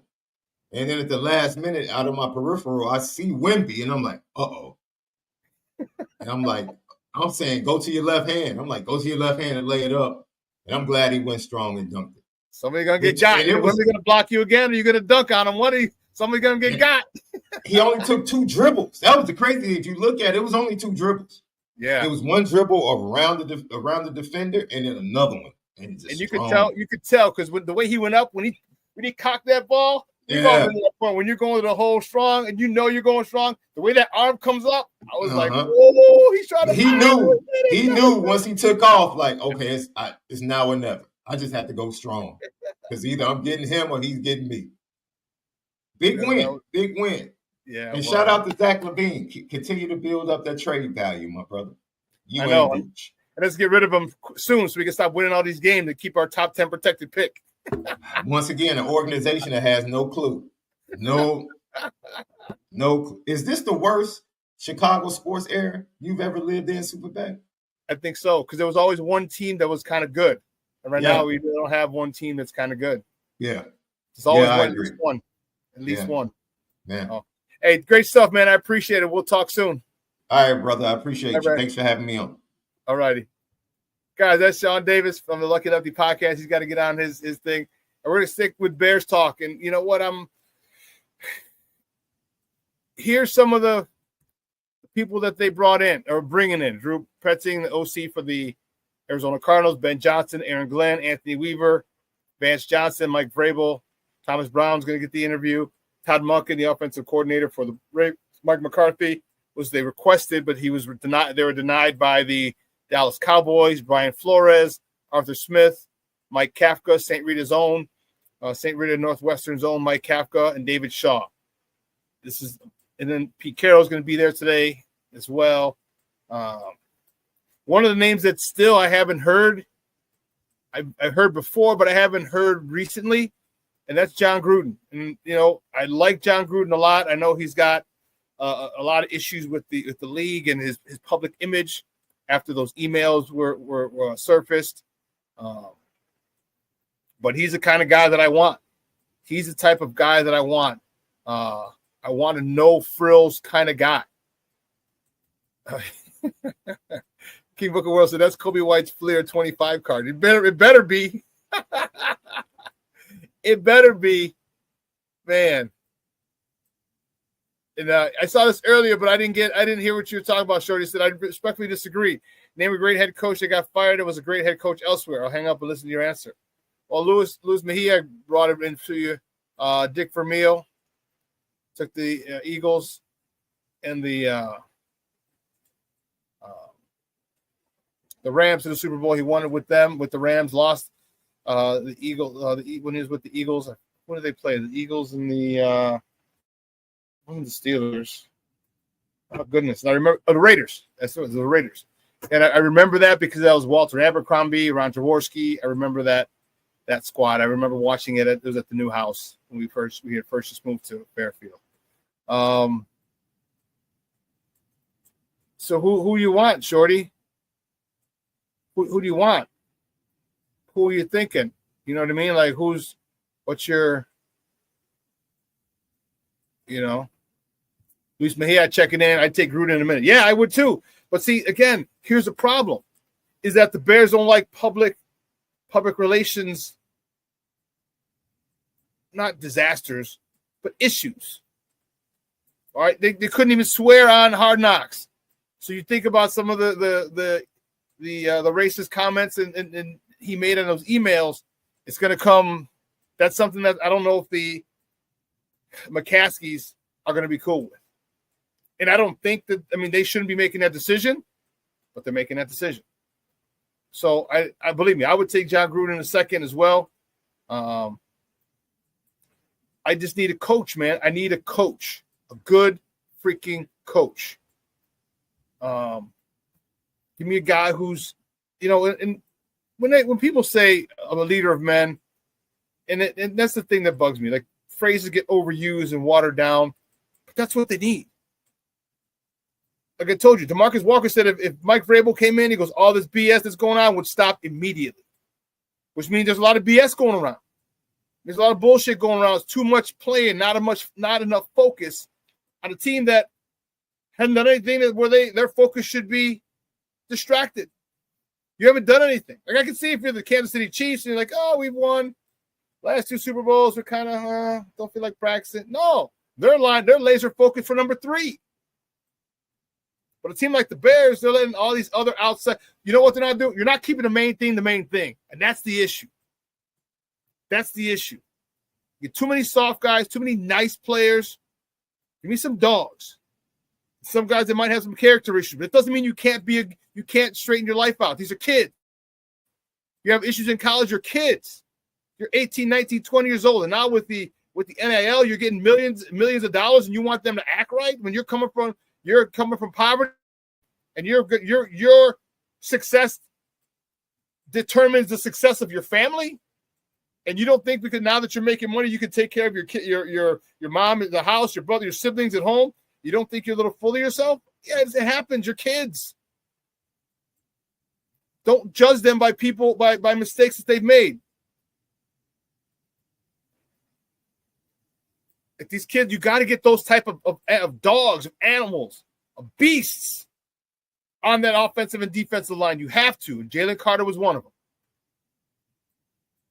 This Abdul kid, I don't know what his background is, but that dude is a dog. A dude from Penn State that Notre Dame's going to play tomorrow. That dude is a dog. He is a beast. Those are the type of guys you got to get. And Louis says, I would take Carroll or Flores. I would too. But see, Flores, he rubbed Tua. Remember, I talked about Tua, was talking shit about him and badmouthed him after the whole situation. I get it. Flores he's from the New England camp, where you kind of talk down on players, you break them down to build them up, and Tua's from the new school. Maybe Flores has learned how to balance that, because John Gruden's from that school too. It worked for him. It's worked for him. Pete Carroll's from that school. It worked for him. And the one thing I like about Pete Carroll, and here's why I wouldn't mind Pete Carroll. I can't remember who said it. I don't think it was Richard Sherman. It might have been, but I don't think. He said what Pete Carroll did to Russell Wilson was he breathed life into that young man. He breathed life into him. But he was extremely positive and hyped him up, and Russell believed in himself so much more because of Pete Carroll.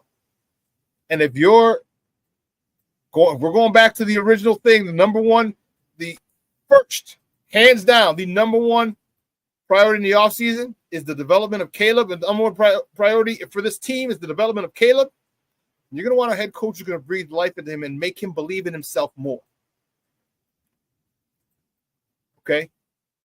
And the old school way might not work, but you also have to know who you're dealing with, because it'll work with some players and not all. And I don't know, Caleb talks about being coach hard, but he wants to be coach hard, but does that mean you can't talk to him hard? You know what I mean? Like, it's not the message, it's the delivery. That's the biggest issue. And I have that problem a lot too. You just blunt it in your face. No filter. And King Booker Wilson. King Booker Wilson. We need more coaches calling these players some bitches.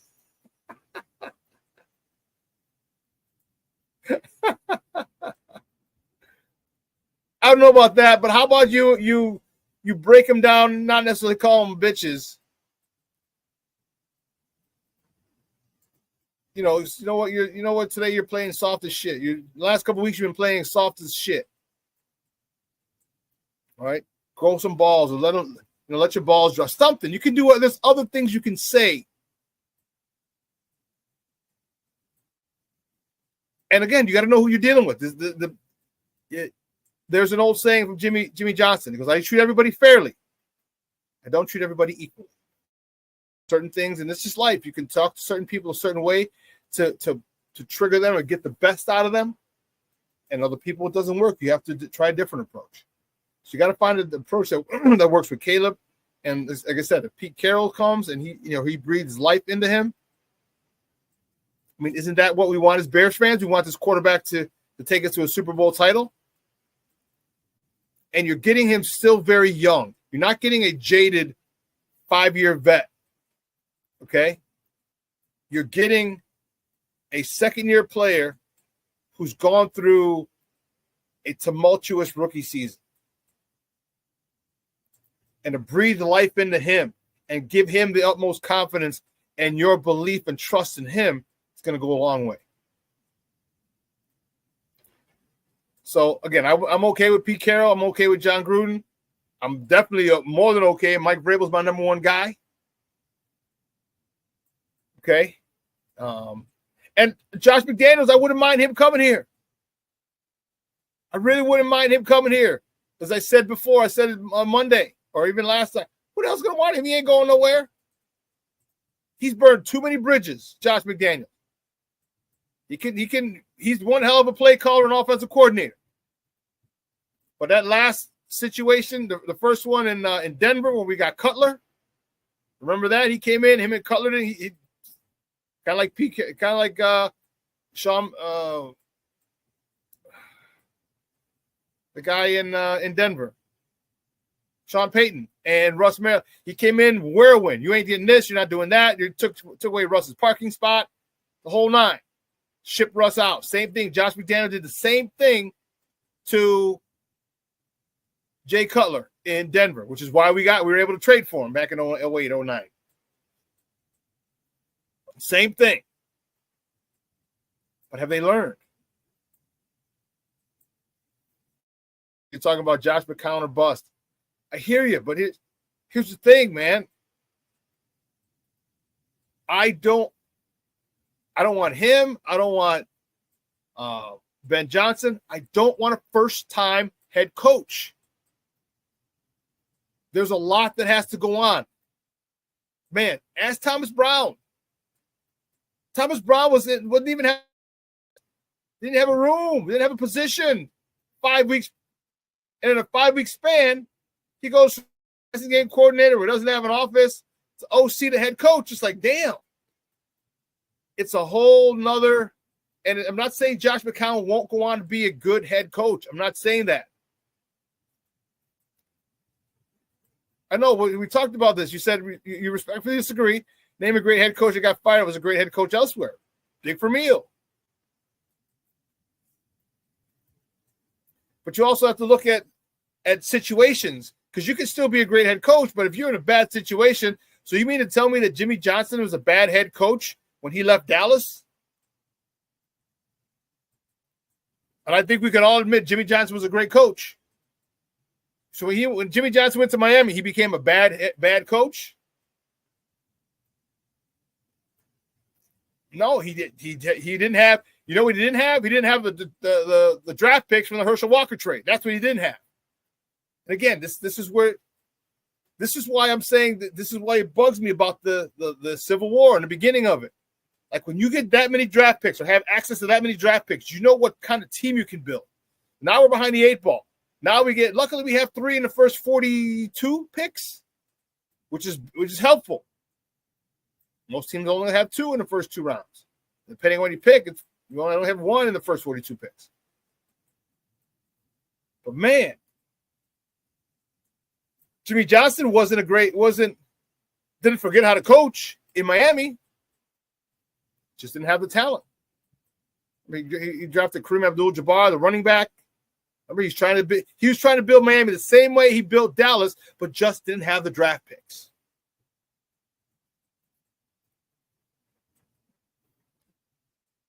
Yeah, you're right. And then the final straw with McDaniel was Luis. Yeah, definitely the OC, not head coach. No. He'd only work with him just because the Patriot connection with Mike Vrabel. But the final thing with Josh McDaniels was when he took the job in Indianapolis. He took the job in Indianapolis, which is where we got Matt Eberflus from, and had everybody move. All the coaches picked up and moved wherever they were from. Picked up, went over there, and then after everyone is over there, he's like, yeah, I'm going back to the Patriots. And they were stuck. And then that's when, was it Frank Reich? Or, no. Who's the gentleman who had cancer?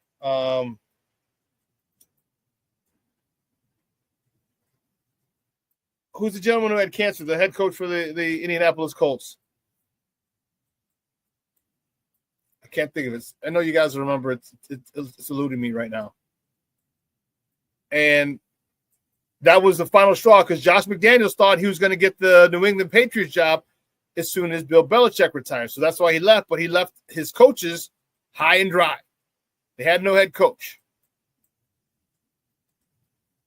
What do you guys put it in? Put the name of the no, not Bruce Arians. No, the guy he coached the Colts. He had cancer. He had cancer and came back.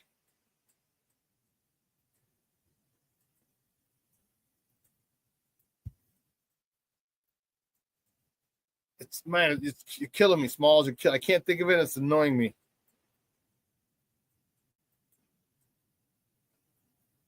Chuck Pagano, thank you very much.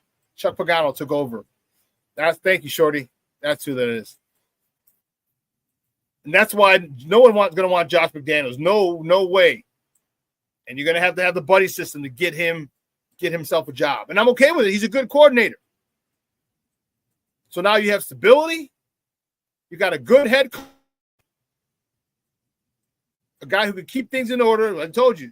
DeMarcus Walker said all that BS is going to stop immediately. And then you got a good coordinator who's going to be here for 3 to 5 years because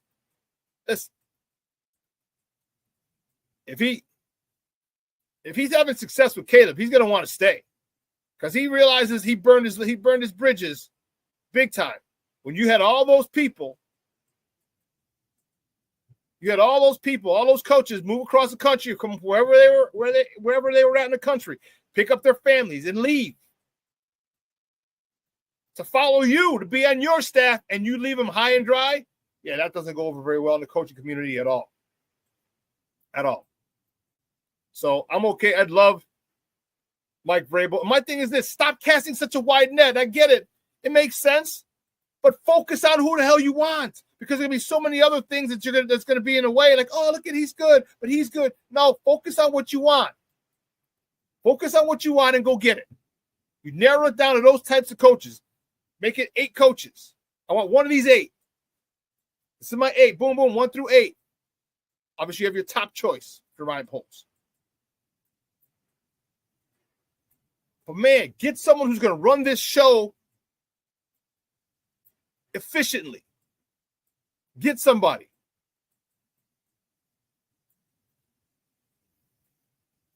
You're a fool, King Booker World. He says, my interview for head coach is this Thursday.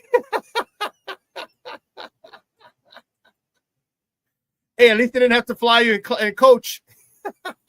Are they at least sending a limo or Uber or Lyft for you? It better be a black car.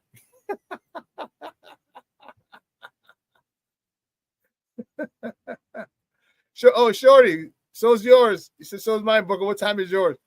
Hey, Shorty, are they flying you coach or flying you in a jet? Oh, man. But, yeah, there's too many. And believe me, I like Mike Kafka. Mike Kafka's same high school as I went to, St. Rita High School, St. Rita's own. Great. But I don't think he's ready. Luis Mejia, I got to go, man. Hey, thank you for tuning in, stopping in, Papa. I appreciate it.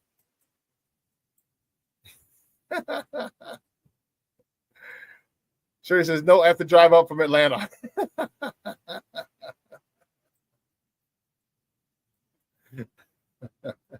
Oh, Black Diamond, you got one Friday, huh?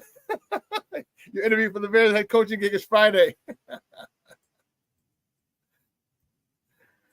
And Luis Mejia, dude, this is perfect. The Bears are an offensive line away from making a postseason. Yep.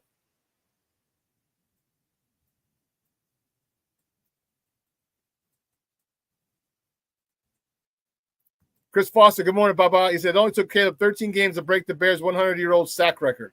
7th most pass attempts and 31st in pass offense. Dead last in completion percentage and yards per pass. Said he was 6'2", liar. Yeah, he's only 6'1" and change.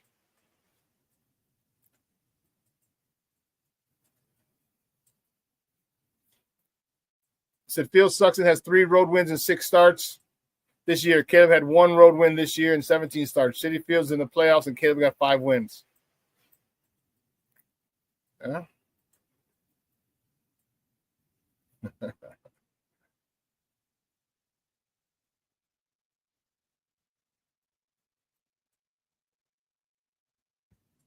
Oh, he's like Foster's a troll.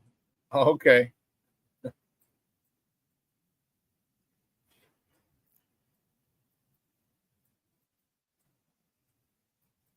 I hear you. But I mean, what I'm saying is this. There's a lot. All right, listen. We're not going to get into name calling and everything else. All right, Foster, we're not going to get into that. Don't do that. All right, I don't want to have to block you and shit. Okay, we can agree to disagree. You saw me and Shorty disagree today.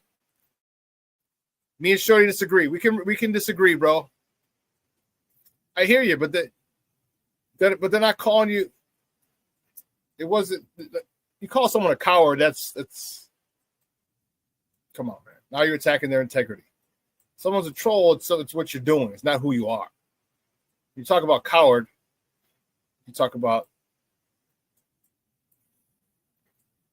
How about this? This is a safe space for everybody. All right, and I have it that way specifically. All right, I like it that way. So let's just relax. All right.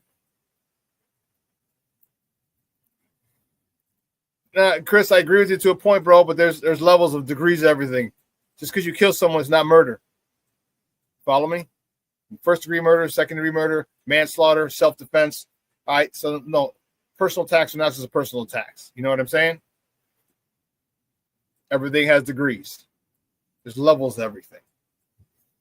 So let's keep it above board, and let's not do that. I don't want any of this bullshit because that's what a lot of other people have that shit on their sites, and that's not cool, man. Let's just agree to disagree. Okay, because it sounds like you're a big Justin fan, and so was I. So am I. I'm a big fan, which is why I keep reverting and I keep talking back about the trade. Here's what happens. Even though I'm a big Justin guy, I'm giving you facts. The facts is you turned down a lot of draft picks. That's the fact. I was a Fields guy and the Hall guy. That's it. So when when I say that, you get a chance to build a team with players, with draft picks who are going to be under contract for at least 4 years if they're second round and maybe 5 for the first round. That's putting you well under the cap. So if you need one guy, it's one position you need, you can go get him and pay him a lot of money in free agency.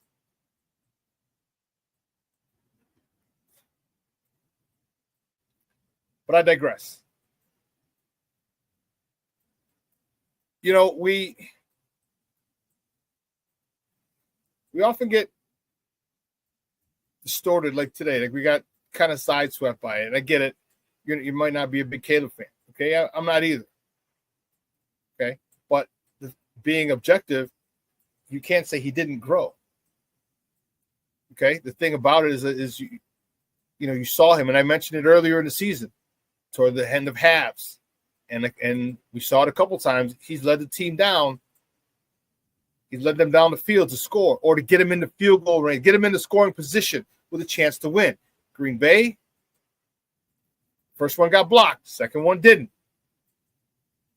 All right, Indy. There were times he's done it. He had a great job. But I'll also say, and people will complain and bring up Justin and his. People say, well, Justin's quarterback rating was this. My question was, who's he throwing to?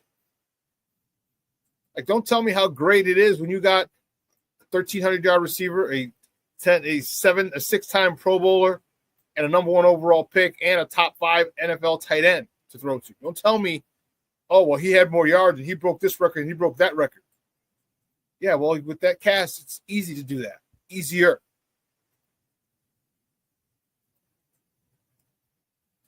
But I want Vrabel. That's my first pick. That's number 1. Not 1A. No, that's number 1. Number 1, Vrabel. Period. Okay. I want Flores. I love Pete Carroll. I love John. If John Gruden is back in the mix at all, you like Ben Johnson? I don't know if Ben Johnson can command a room. I don't know if Ben Johnson can oversee the entire team. Ben Johnson can oversee an offense. Ben Johnson can call plays very well with 3 first-round picks and his offensive line. He can call plays very well with that. We don't have 3 first-round offensive linemen. We don't have that. We don't have that. You can draft the skill players, but you got to win up front. How is Ben Johnson going to be able to call plays without 3 first-round picks in his offensive line? That's the question. How's he going to handle defensive issues? How's he going to handle special team issues? How's he going to handle time management issues?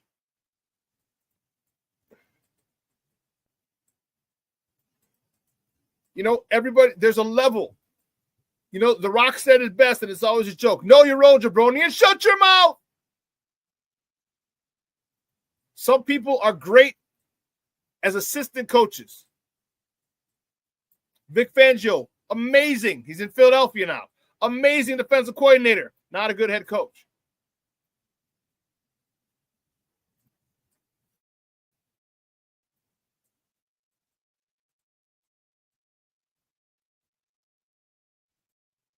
Bellissimo checking in from across the pond. Say no thanks on Pete Carroll, John Gruden. Both are well past their best. It's like the Bulls trying to improve by signing Jordan now. 60-year-old Jordan. No, it's not. It's not. It's not. Coaching is coaching. And they've both been in the game. Pete Carroll's been out of the game this year. How we got to interview Shane Waldron because Pete Carroll stepped down last year. So he's only been gone for a game. John Gruden's been involved in recruiting and analyst work. Well, here's my thing that I want. I want a guy who, when he comes in, people know he's running the show.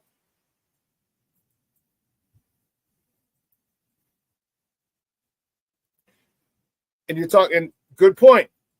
But Shaun, with the exception of Sean McVay, they were not all good at one particular point.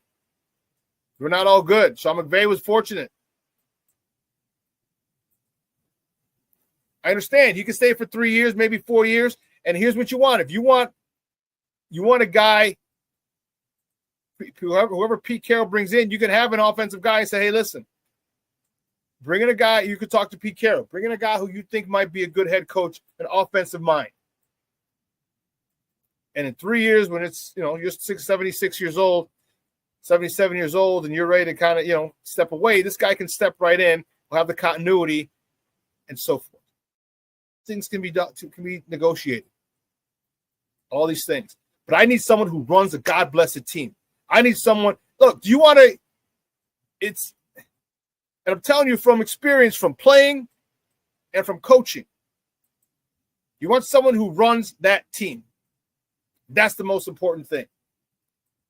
Players know what it's about. Players don't try any bullshit. Players aren't yelling it, aren't celebrating with fans as the final play of the game's going on. That's not going to happen. I need a guy who makes sure that's not going to happen. He's not afraid of conflict. But you know what? The Bears are afraid of confrontation, and that's why it's not going to happen. Guys, 2 hours is come and gone. I want to thank my guest, Shaun Davis, for coming on, talking college football with us, and talking Bears football with me as well. Guys, have a phenomenal day. It's 22 degrees here in the Chi. Supposed to get some snow next day or so. Enjoy it. Have a phenomenal day. Let your loved ones know you love them. All right. I got to run. This will be replayed at 6, and I will see you guys on Friday. Guys, your boy, the SuperBack, I am out.